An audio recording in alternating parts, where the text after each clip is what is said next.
सगळे जे तिसवाडी हिंदू समाज म्हणून सगळ्यांनी आमी जे सगळे वांगडा येवन जे आमचे यूथ आसा जावं तशेंच सगळे तरणाटे व्हडल्या वर्गाचे आसा सगळ्यांनी वांगडा येवन ही आयज शिव जयंती म्हणजे आयज तिथी परवाणी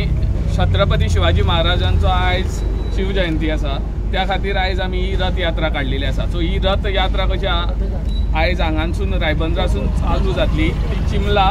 चिमलासून मेर्शेसून कालापूर तशेंच ताळगांव मागीर पणजे महालक्ष्मी देवळा कडेन मागीर समाप्त जातली.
But